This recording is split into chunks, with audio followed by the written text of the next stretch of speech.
All right, this video is about rounding. So this comes from chapter 1 from CPM course 1. Now it says round each number to the specified place. And we've got 4 different numbers to round. So the steps to rounding, and I kind of reworded these from the book. So the first step is identify the place to which you're rounding. So in this case, we're rounding to the 10,000ths place. So we're paying really close attention to that th, that thousandths place. So I know it's in my decimals. I always start counting at the ones place. I always start at the ones, which is always to the left of the decimal. So that's always the ones place. And then I just start counting backwards. So ones, tenths, hundredths, thousandths. After thousands comes 10,000ths. So that's the 10,000ths place.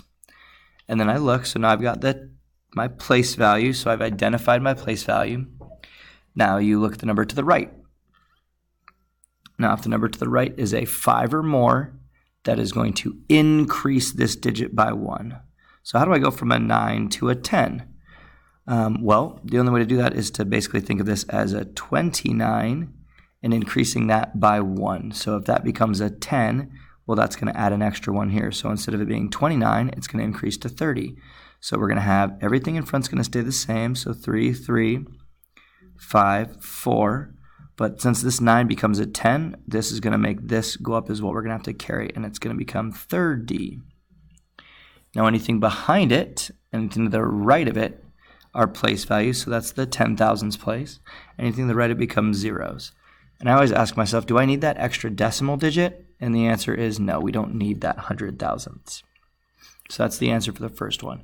33 and 5,430 10,000ths. So now we want to know, well, let's go to the thousands place. Let me do a different color. The thousands, so this doesn't have a THS on the end. So I know it's not going to be in the decimals. We don't have any decimals here for that matter, but that's where it would be. So I always start count on my ones place. So ones, tens, hundreds, thousands. So here's my thousands place. Found it. Look to the right. I like circling it. And if it's a 5 or more, I increase it. If it's lower than a 5, keep it as is. So it's lower than a 5, so this digit is going to stay the same. So 703. And then all the numbers behind it go to zeros. So I do need to keep these all because they're not decimals. If I had these, we could just get rid of those because they're not meaningful. But we do need to keep these in order to keep our place value the same.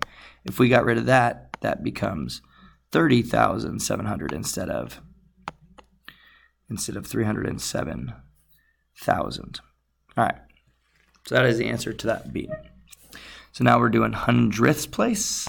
So again, so we've got the hundredths place, so we know we're in the decimals. So starting in the ones place, ones, tenths, hundredths. So it's that 9. Look behind, and we got lower than a 5.